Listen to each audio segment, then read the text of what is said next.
Hey everyone, it's 10 Types, and Chaos Rising is coming out pretty soon. It's coming out in under a month, and if you didn't know, pre-release tournaments for the any new set, specifically any main set. So sometimes people get confused because mini sets don't have pre-releases, but this is a main set and it will have a pre-release, unlike Ascended Heroes. But the pre-releases are generally 2 weeks before the set releases. It's 2 weeks or 1 week depending where you are. Some places do both, I guess. I haven't actually seen them, but I guess tell me in the comment section if you know any places that have done multiple weeks of pre-releases. Generally, though, it'll be like maybe a few on the same weekend or one, but check around for that because they're cool. And as I said, the set is coming soon, and so it's a good idea to know what's in it. For the most part, Chaos Rising is made up of the. So I was like, Chaos Rising is the international expansion, and Japan around a month and a half ago, I think, had the expansion Ninja Spinner, which is essentially the same thing as Chaos Rising released. And so we know all the cards in the set. We know like what they do. We're not taking a look at actual, I guess, new cards, but the cards that aren't out yet. And today we're going to take a look at what's actually in the set because there are some cards in. Well, essentially everything in Ninja Spinner is in the set, but there's like kind of some cut stuff, and there's also some added cards. These are going to be cards that were pros in Japan, and we're finally getting. So it's really good to know that, and some of them are actually pretty interesting here. But anyways, let's take a look at the set.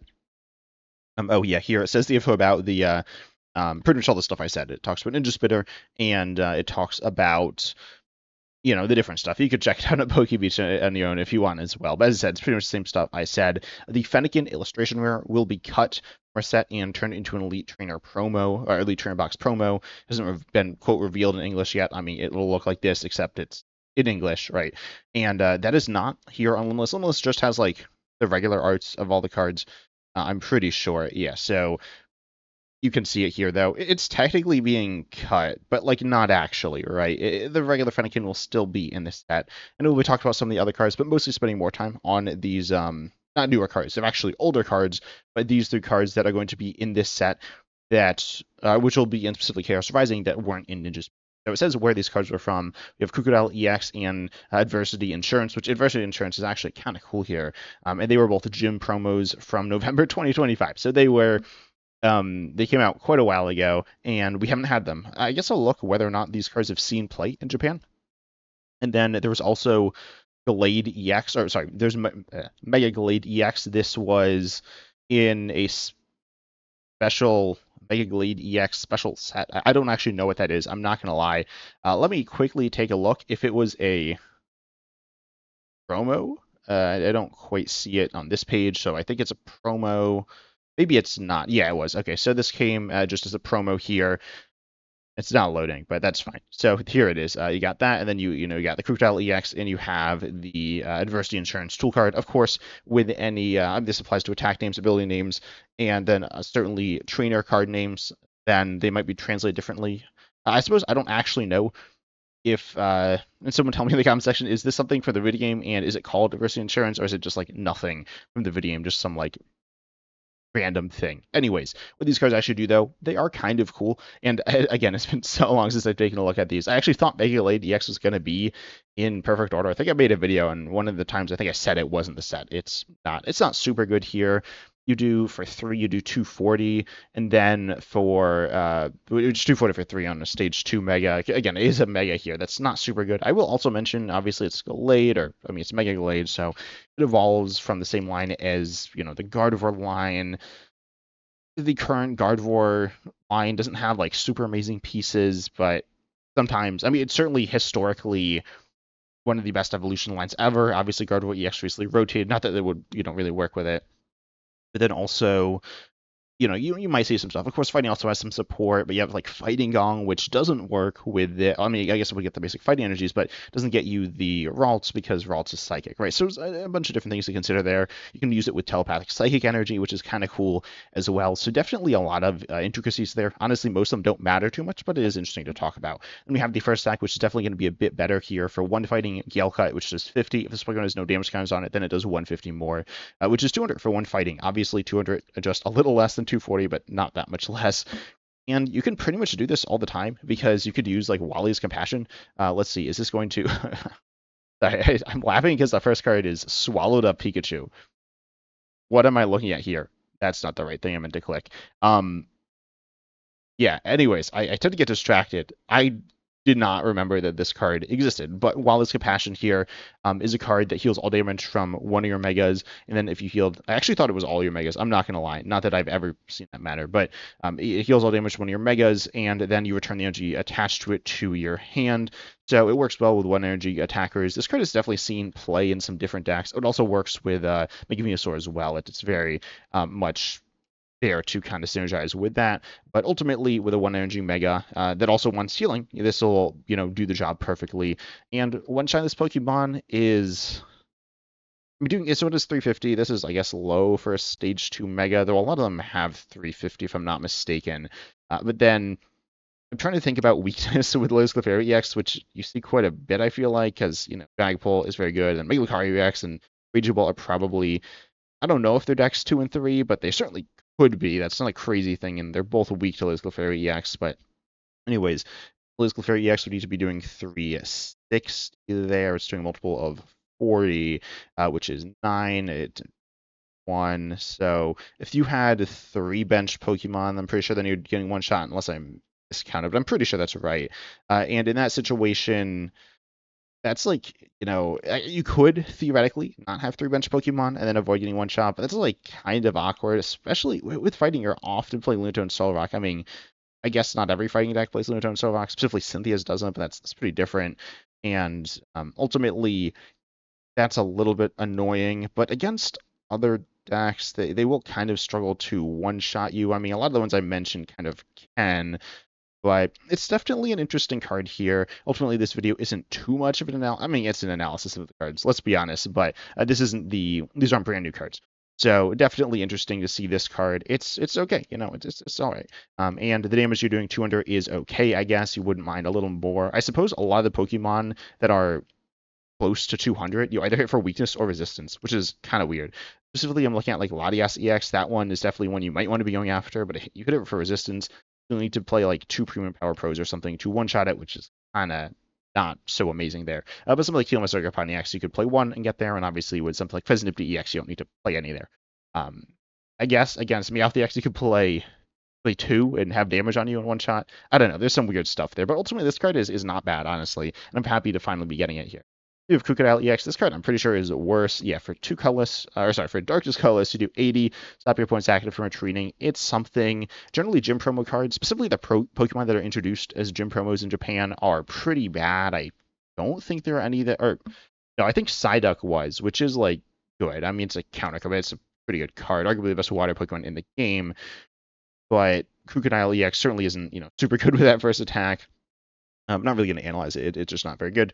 But yeah, I suppose I will say with retreat locking, generally you want to be not doing too much damage. Also, one of the Pokemon that's best to retreat lock is going to be Latias EX. That's like so good to retreat lock because ultimately it's always going to have free retreat, right? And so people are never prepared for getting stuck essentially at, maybe not literally, not at all, but like, it's definitely a Pokemon that I think a lot of decks can get stuck in the active if it gets retreat locked, except that you hit it for weakness, so you like 2-shot it, which is kind of unfortunate there. So ultimately, yeah, that's like really not going to work there.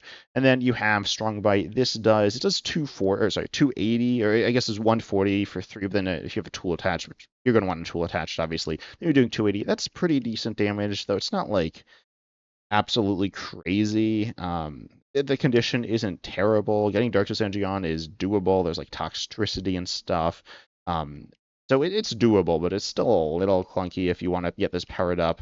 You need at least 1 Toxtricity, I imagine, because I definitely think that is the best way to do it. And then you also need, or I guess you could use Janine's, maybe even an energy switch there. There are some different options, but ultimately the attack's just kind of fine. And I'm trying to think of tools that are good. There are some that are fine, but most, I don't know. I feel like tools in standard generally aren't super good. Outside of, I guess, Air Balloon is a good card, which doesn't really make sense here, even if it was to retreat and it's 3, so not what you want there, but definitely a card, and definitely not a very good card. And we have in the next card here, which is Adversity Intern. So this card's really really cool in my opinion. It is a tool. I guess you could pair it with the Krookodile EX, but probably don't do that.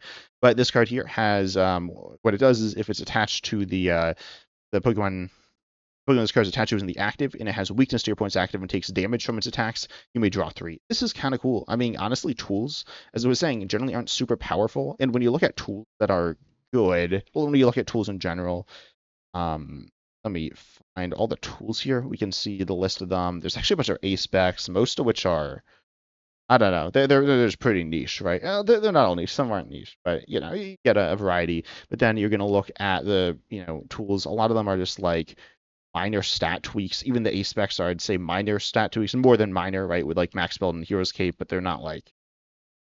I mean, Max Spell can be really good. I don't know. I don't really think Max Spell's super good. And then it's the same thing with Cape, though they can be strong. But again, they are your respect there. And then you look at other cards. I guess the berries are kind of like Hero's Cape, I guess. I don't know if I've ever actually seen anyone play the berries. I might have, but then you just have some different ones with some like pretty minor effects, but the ones that are good specifically are going to be often, I'd say, ones that replace or have a similar effect to another type of trainer, such as drawing cards or getting cards. Same through special energies as well. I'd say the best special energies are something like telepathic psych energy, which is like setting you up.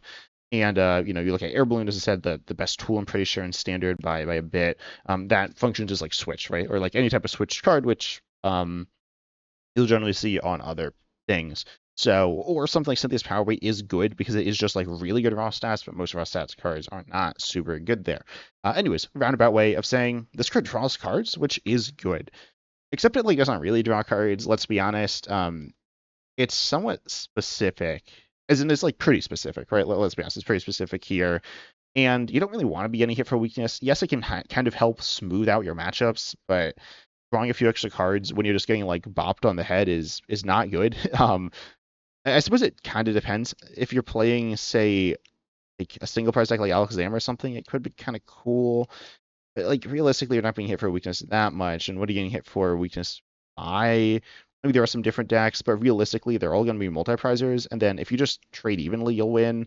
And if you are like the way you lose is if you get your board kind of wiped out, this won't really help with that. The Pokemon I actually think this is the best against is going to be a Pokemon that it does damage, right? The Pokemon needs to do damage, but it shouldn't be doing too much damage because that's like bad. And that'd be Badoo, right? Countering Badoo. Badoo is very good, and as I was saying, having this be able to replace items or supporters is quite nice, and having like setup value. I mean, that's the most important thing that trainers do, right? You look at supporters, generally drawing, maybe searching, and then you have items which are often searching, and that's going to make up your setup package as well as potentially with some Pokemon as well for an engine. But when you look at this card, if you're playing a deck like what's weak to grass that's like I mean, my first thought was like Lunatone Solrock, but I don't know if I really love that because like T-Mark has Petrol for this and like attack with Solrock, then opponent hits you with their Badoo, or they don't hit you with their Badoo, and then you're not item locked, which is nice as well.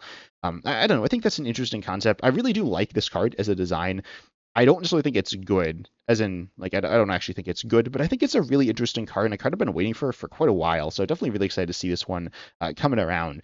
Of course, we have the rest of the stuff from Ninja Spinner. Not really going to dive into it very much right now, but I'll like quickly go over it. Certainly, I'll go over it more as the set approaches, and I'd love to hear your thoughts in the comment section as well, of course, on what you want to see from me talking about Ninja Spinner, because there's a good chunk of stuff in this set. It's not an, I mean, as this article actually talked about, I made a video about earlier, it's going to be, it says small set. So when I say small versus big set, generally I use that interchangeably with main set and like special set. So for example, I'd say Ascended Heroes is a small set and Perfect Order is a big set. Of course, Ascended Heroes is a lot bigger than Perfect Order. And then we talk about the cards in Ascended Heroes. Usually I don't talk about reprints, which actually, funnily enough, I got a comment. I was like, oh yeah, I was wrong on that. So I was like, yeah, I forgot about Hachiwaki X is a reprint because it's not good. But yeah, anyways, the set is small in terms of actual cards, and it's not super strong. Generally, I will say special sets tend to have not that many good new cards, versus main sets will generally have a lot more. The best card in the set is by far Special Red card, I'm pretty sure. Being a disruptive item here, it's pretty good. I haven't played with it, I haven't really like tested with Ninja Spinner / Chaos Rising cards, but definitely a good card. Then you have, let me actually, oh, my scroll wheel's broke. Pull them up like this. So Mega Ranger EX is also pretty cool here. If you're familiar with it, direct call, or pretty much direct callback to Ninja Break.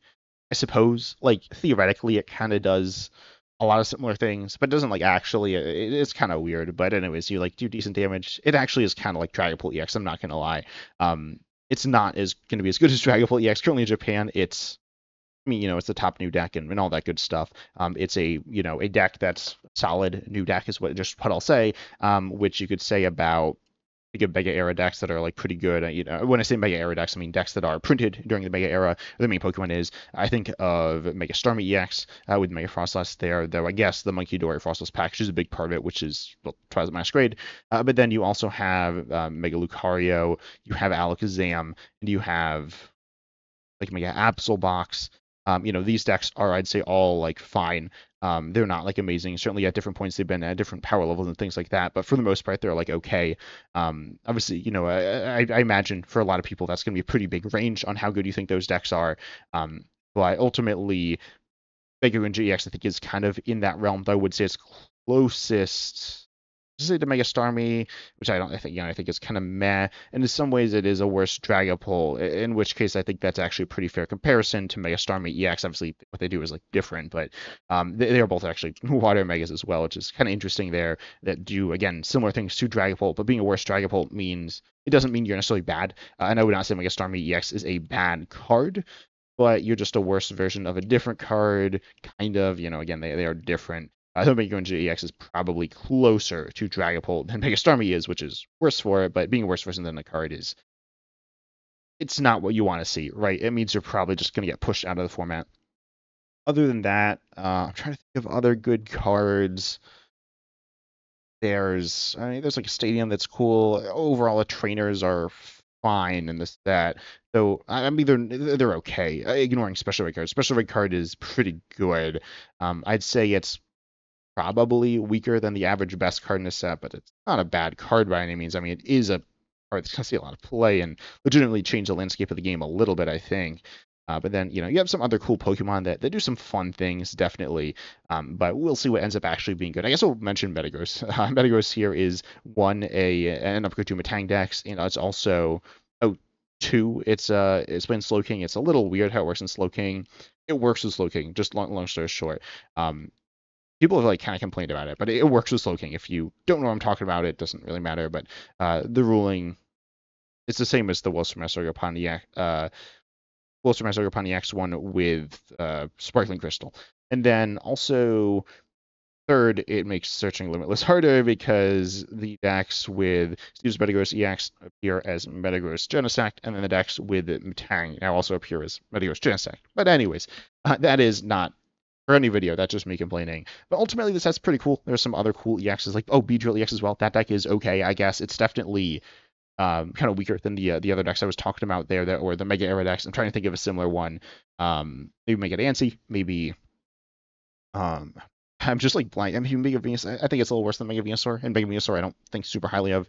Trying to think of other decks like that as well that are, these like second/third tier Mega Era decks, and I just can't really think of them because they're not very good. So I suppose I'll quickly pull up some decks. You have let's see, Arboliva. No, I think Arboliva is bad, but that's not a Mega Era deck. You look at I'm just scrolling through, and these are not Mega Era decks. I don't even know what this deck is either. I'm not gonna lie, because that's not. Oh, it's just Mega Lucario without Hariyama. Okay, well, I'd say, I mean, I mentioned Diancie, maybe Hops Trevenant. I'd say Beedrill is a bit better than Hops Trevenant. They're definitely pretty different. I'd say it's better than, like, pretty sure Decidueye is Decidueye EX as well. But, Mega Lopunny EX maybe as well. I'd say that's probably the closest comparison. Ultimately, the cards are very different. Mega Lopunny EX is a good, versatile card. On the other hand, Beedrill EX is like one of the least versatile Pokemon in the game, and I'm not really going to go over it much. But here, I've talked about it before, certainly, and we'll talk about it again. But ultimately, in terms of them as decks, I think that Beedrill EX is about as good as Mega Lopunny, maybe. I'm just kind of like saying stuff off the top of my head, but that feels about right. But anyways, I'd love to hear your thoughts on the stuff in Chaos Rising, especially these cards that we haven't really been talked about. I think they're pretty cool, but I hope you enjoyed. Make sure you like and subscribe, hit the bell. Also, a huge shout out to my YouTube members for supporting the channel. It really does help me out, and I will be updating this page in probably every month. I don't know. I'm gonna do some more member stuff as well. But I appreciate all your support. As always, I'm excited to see you in the next video.